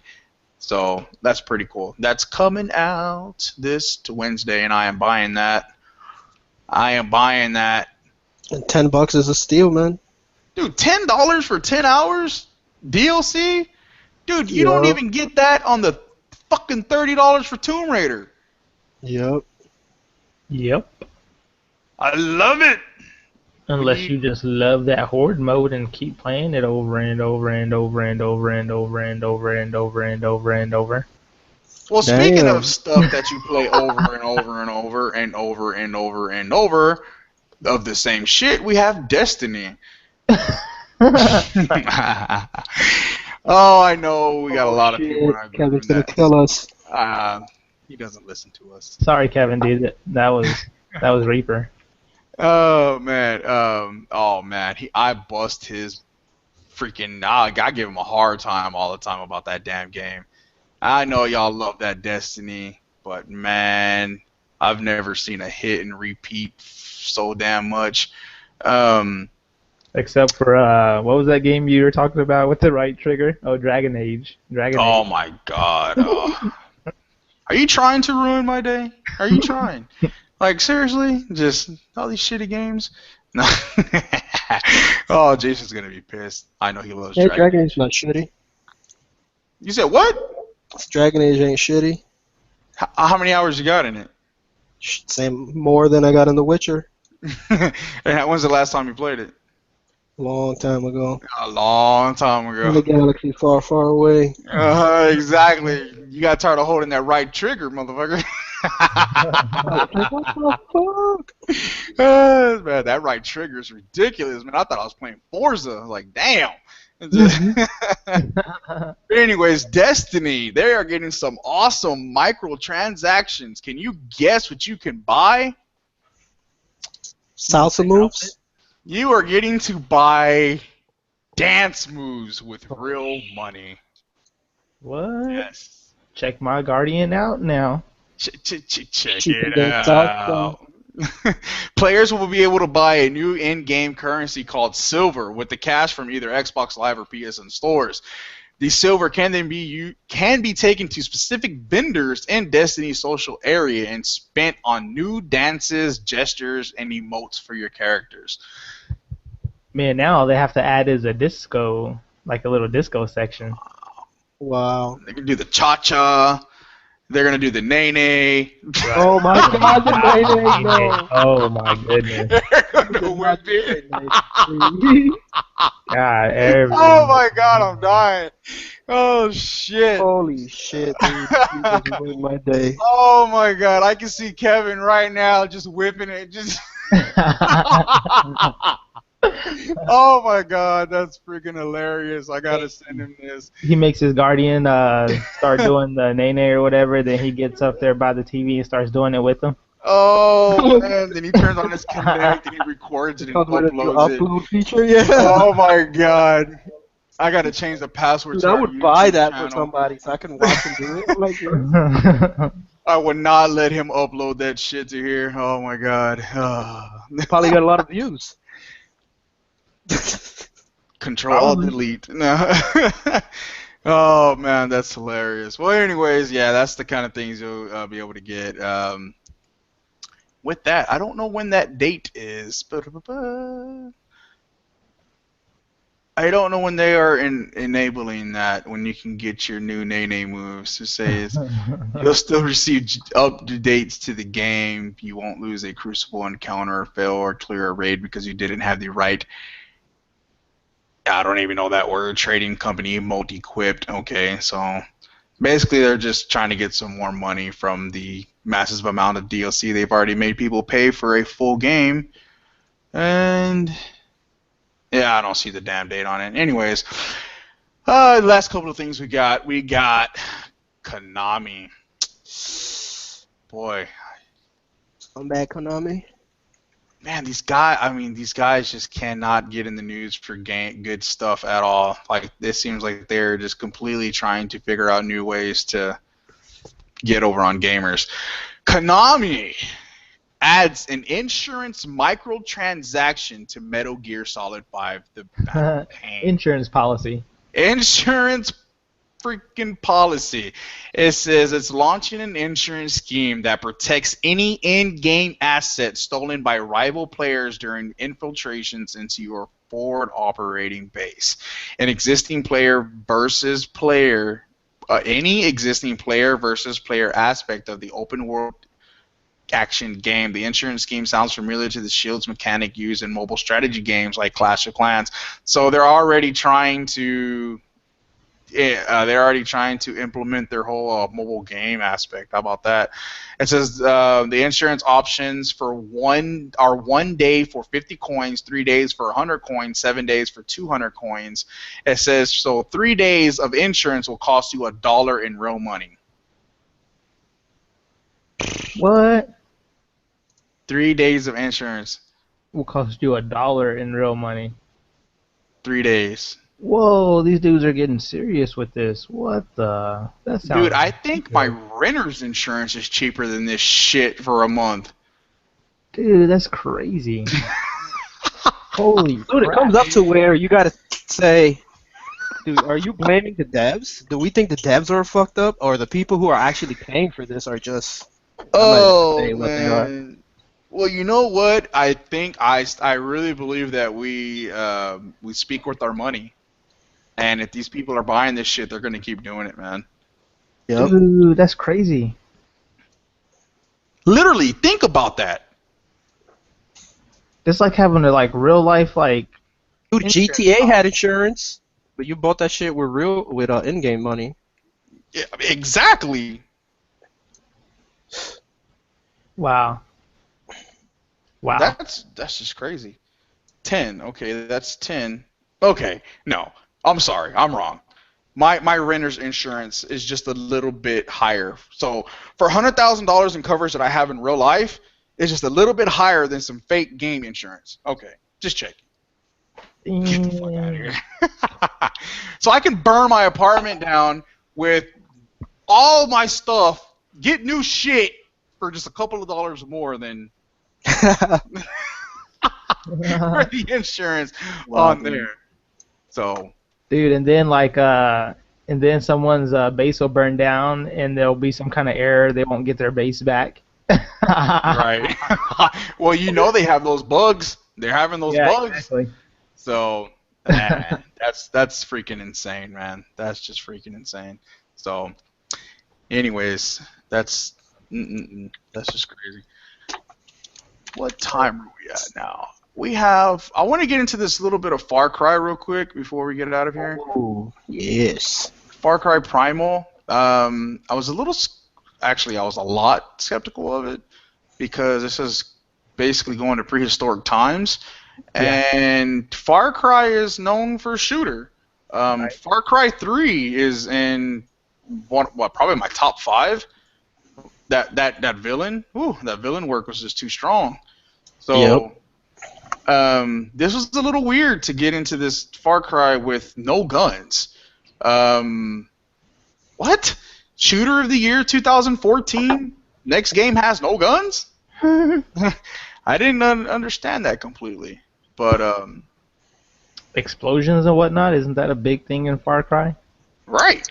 How are you going to have explosions in Primal? Well, there was still explosions, there was natural gases back then. Well, you had to fart into a piece of pelt? I don't know, what the fuck? Oh my god, dude, what the hell? I wasn't even spit on my coffee. Oh, Fart in a bag, right? Fart just in throw it at an animal pelt. You gotta fart, saying a tiger just fart that motherfucker and just light it and poof, just oh my god. Okay, well, they revealed this the other day that you'll have Far Cry Primal as a survival epic strategy staged and re-imaged Stone Age game. It's a different but intriguing idea.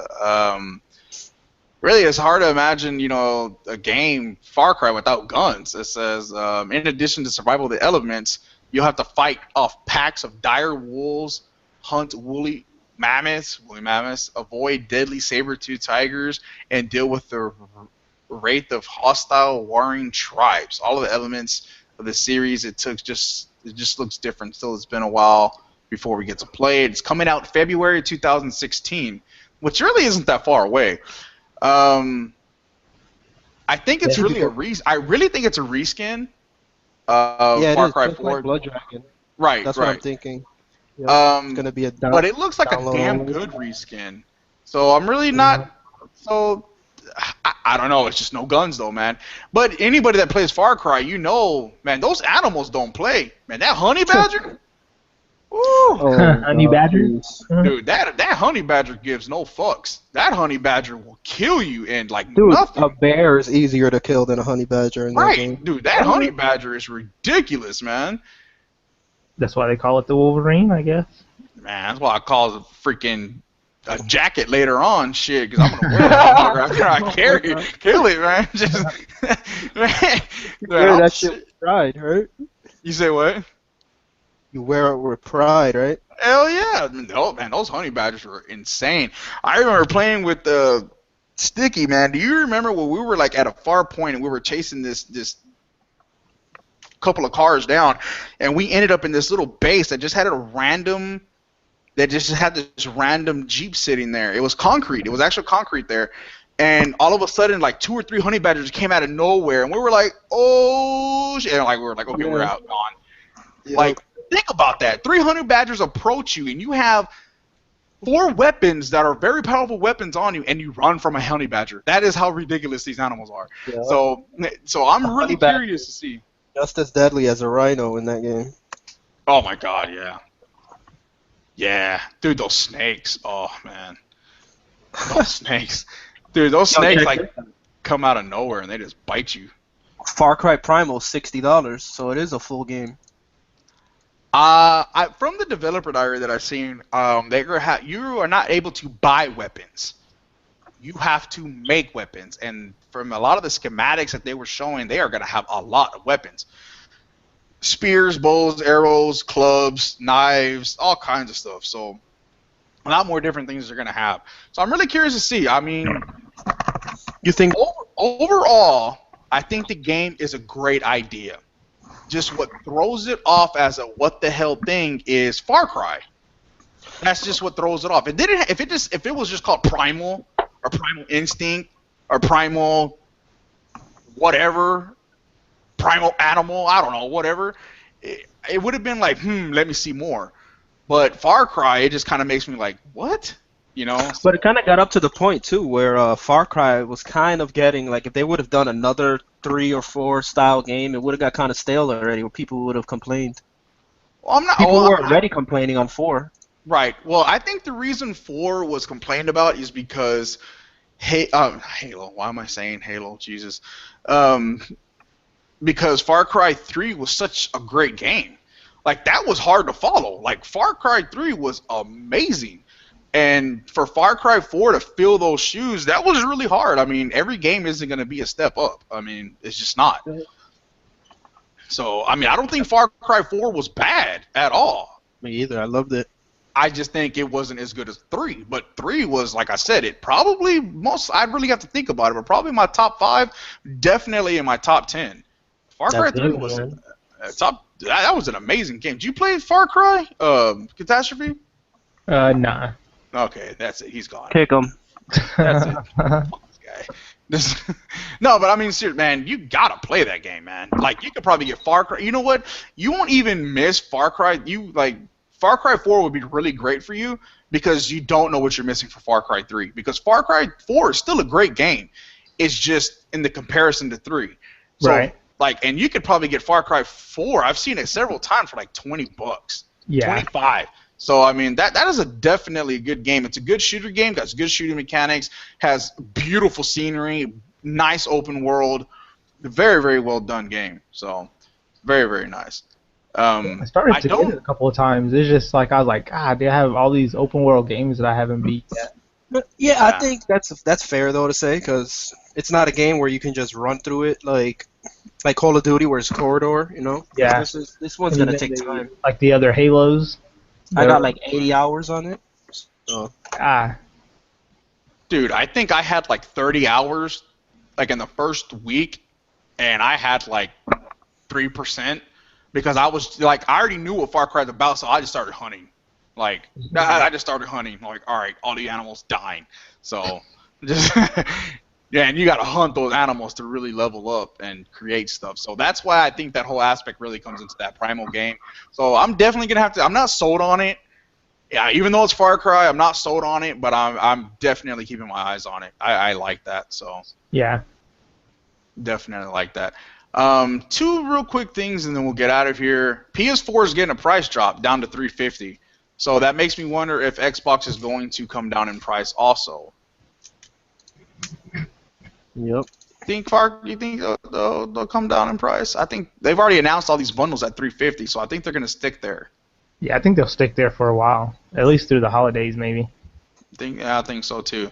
One other thing we have is that's good. $350 for the people who are looking for a PS4 coming up in the holiday season, and their big top anticipated game is the Nathan Drake collection. So you get that bundle, I'm sure. Yeah. And a little bit of PS4's practices is in works here. Here we go. We got the PS4 is adding Destiny, this damn game, and automatically to your PS4. It's even if you didn't buy it. What they're doing is they're taking King Icon as appearing on the game libraries, and people are wondering if their account's been hacked or whatever. But actually, no. It says the PS4 has the ability to learn your preferences on what reads on the line on the PS4 website. It will learn your likes and dislikes, allowing you to discover content preloaded and ready to go to your console if your favorite game genres, or by your favorite creators.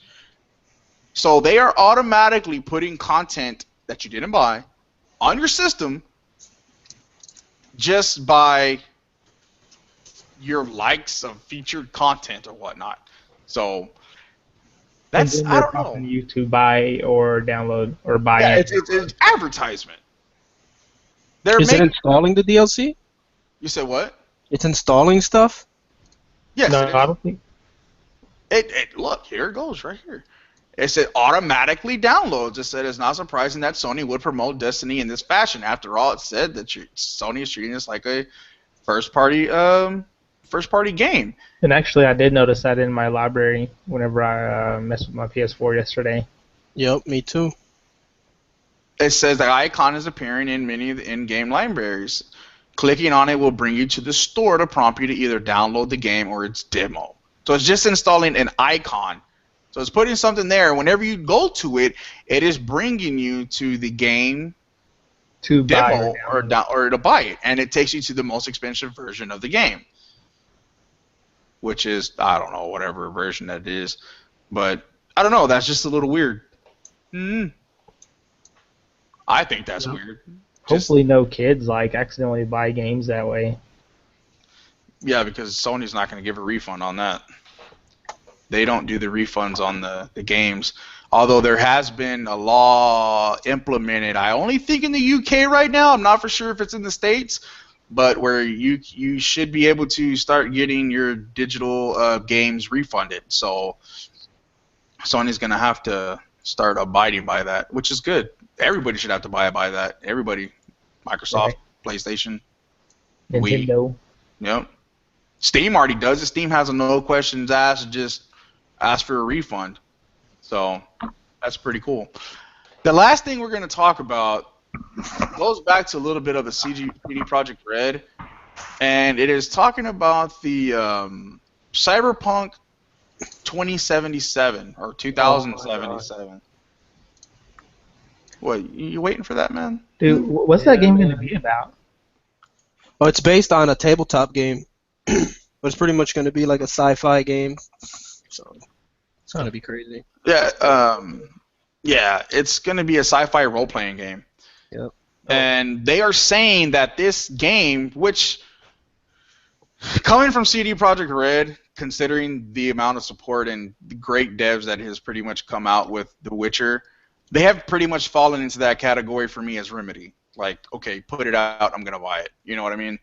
Like, how could you not buy it after doing great work? Why wouldn't you buy it? You know, unless the game just purely didn't interest you. Like, as far like as role playing or the sci-fi, if you hate sci-fi or, you know, whatever. But anyways, CD Projekt Red falls in that category for me. Even though I don't know much about the game, I'll pretty much get it because, you know, it's great, developers. Yeah. So it says that the game is going to be far, far bigger than The Witcher 3. And that means that it's going to be massive. Like, Yeah. dude, that's ridiculous. It says The Witcher helps Cyberpunk quite a bit because the game got so big and so complex that it really taught us. He said, we really didn't know what was going to happen. If anything, working on The Witcher 3 was a really good and often brutal learning experience. Cyberpunk is going to benefit greatly from it, and I can almost guarantee it. The game was first revealed in 2012, and although it did not have a name, CD Projekt Red confirmed that the game will be based on the pen and paper RPG system, or Pondsmith's Cyberpunk pen and paper RPG system. Was announced October 2012, and they did have to sacrifice. It says that they're not planning to discuss this game until 2017 at the earliest. Damn. Choosing to focus on The Witcher 3. Okay, I like that, and I don't like that because, number one, that sucks because you can't get another game. But number two, that's great because that means they're actually taking the time to focus on Witcher 3 and making it all that it can be. So, you know, it's a give and take. So, either way, something you have to take in consideration for when they say that this game is going to be really big, and we'll touch on this and then we're going to get out of here. The Witcher is 40 square miles, okay, in the game, okay? That's it? That's it? Are you fucking kidding me? Yeah. 40 square miles. Grand Theft Auto is 49. What's Just Cause 2, like 400 square miles? And that was on 360. Let me see. I think Just Cause 2 was like 25 times bigger than Skyrim. What? Just Cause 2 or Just Cause 3? Just Cause 2. Just Cause 3 is 400 square miles. The new one coming out. Okay, well, anyways.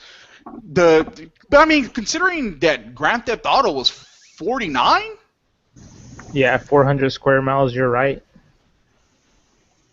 Oh no, that's just cause 3 is 400 square miles. Dang, that's ridiculous. That is ridiculous. Okay, take GTA as 49 square miles. That Right. game has cars, boats, planes, all that stuff. Parachuting. You say what? Choppers. You don't think, Chopper. honestly, you don't think GTA is kind of big for nothing? Like, there's a lot of nothing in that game too. Like, a lot of empty space, especially that whole mountainous aspect. It takes a lot of the map, and it's just nothing there. Right, but it's still 49 square miles. Yeah. Like, Okay. and even, I mean, seriously, think about it. You're at the bottom of the map. Now you got to drive up to the top of the map.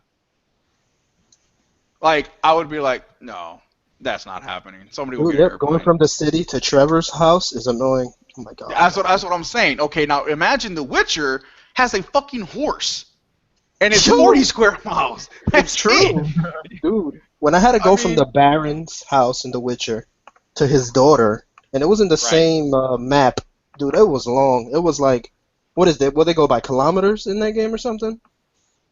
It was like 1,500 kilometers away. Oh, Dude, wow. it took me a long time. That's why I I fell asleep. traveled a lot of that map. Playing, and man, after I finished it, I'm like, dude, fast travel, fast travel, fast travel. You get a lot of stuff. Like in that game, if you're not trying to like do a money glitch or something, it is really worth it to travel because you get so much stuff and loot so much crap. It's ridiculous. So, anyways, being that that's that massive of a game in comparison to The Witcher, that you only had a horse. I mean, that's pretty crazy. So that's good for them. You know, I mean, that looks something to be interested in. The only bad thing about it is just they're not going to talk about it until 2017. So, but that's just good news because I know there's a lot of people that are excited about the game that know a little bit more about it. From the screens that I'm looking at, it looks really cool. Yeah, they had a trailer, and people were asking CD Projekt Red when it's going to come out, and they had released, I think it was a video. It said coming, and then it was like ... and they were like, Wow. when it's done. I was like, wow, really? Gotcha. So they're not trying to rush it at all, which is good, like you said. Right, yeah. Which is fine, you know, just... I mean, they haven't really released anything. I mean, anybody can make a trailer. How many trailers of games that we don't even know about come out or don't even really know about, and they just disappear and they just never seen again, you know what I mean? So, Yeah. on that, that's about all we have for today. And that we kind of had a light week in news, but holidays are coming. What games we got next coming out? What game is next, huh? Halo. That's what I'm it? getting at. Yeah, that's what I'm getting next. Halo 5. Rock Band comes out, or not Rock Band, but Guitar Hero Live comes out on the 20th. Yeah, Guitar Hero comes out no, not next week. 2 weeks from now. Well, a week and a half. So, yeah, it's kind of getting... Then what? After that, we got, what, Fallout? After that, yeah, Fallout and Tomb Raider. Fallout and Tomb Raider. Man, whew, broke people. It's coming. Yeah. I'm paying for Halo this week, just in case. I'm paying for it on Tuesday. Yeah, me too, on the 20th. Yep, on the 20th, it's going down. It is going down. That console... Oh, man. yeah, Life is Strange. The last episode comes out on the 20th. How are those games? People seem to like them. Yeah, I've heard several people say they like them. So. Every single time I try to start it, and then I'm just like, oh, I don't really feel like playing this right now. I tried playing the trial, but she was like in school, in high school. I was like, nah. Yeah. Let's see. Tales of Zestiria for PS4, PS3, and PC comes out on the 20th. It comes out for PC too? Yeah. Dude, why don't you just get that for PC? You were talking about it. Assassin's Creed Syndicate comes out on the 23rd. Yeah, I'm skipping that. I'm done with the yearly releases. Yeah, I'm waiting for that to be $20, then I'll get it. I'm not even doing that. Unity was such a disappointment that I'm not even messing with it. He said, nah. Maybe. I don't know. I'm joking. Goosebumps comes out in 4 days. Goosebumps? What's the gameplay in that? I was like, Goosebumps? Are you kidding me? And then Right. Yeah, I like how they try to play that as a PS4 PS4 exclusive. I don't know how that came about. Goosebumps? Yeah, like the article Oh was my like god. PS3 and PS4. I'm like, it's coming on Xbox One, 360, PS3, PS4, and the 3DS. Yeah, 3DS. Game is on 3DS. Can you imagine how shitty it's going to look on the TV? Goosebumps. Besides how shitty it is, Goosebumps. I'm getting it, so whatever. It's all Yo, about, you ain't about that life. You ain't here's kind of about a big reading. one. Minecraft Story Mode Episode 1 comes out in 3 days. Is that Microsoft exclusive or no? No. It's Xbox One, 360, PS4, PS3, and PC. What I game? think it's the Telltale's people, isn't it? Damn, that game's gonna sell like crazy. Yeah. Yeah. Yeah, no, that's coming out for everything. No, the Minecraft story game. So Microsoft is allowing Minecraft to be on everything? Yes. Okay. Yes, I think because that is Microsoft bought, not Xbox. That didn't come out of Xbox money. That came from Microsoft. Oh, okay. Yeah, so whenever they did that, that didn't take money away from games or anything that had to do with the Xbox division. You know what's funny? That developer, he's like, he doesn't like the fame and stuff. Man, tell him to He go doesn't like shut the his money. mouth. Well, if he didn't like it, he should have not taken that $1 billion, right? Oh my God. Anybody got $5 out there I can borrow for lunch? Damn it. Asshole. But nah, oh well, he'll be alright. He can go cry himself a river. He can buy himself a therapist to A come lot to of his these house. indie devs are like that, though. Like that guy who made Fez, he was just like, he couldn't take the, like, stardom or whatever. Oh my God. And we're going to end on that note. And thanks for checking us out, guys. We appreciate it. To all of y'all that listened, we will upload this Monday separated in topics. Check out fanboysofgaming.com for all your gaming news without the bullshit. Check out Fanboys of Gaming group for nothing but other cool gamers who don't have to deal with bullshit. Check out our other videos of gameplay, and we have no bullshit there also. And we'll catch you next time. I am Reaper. Catastrophe.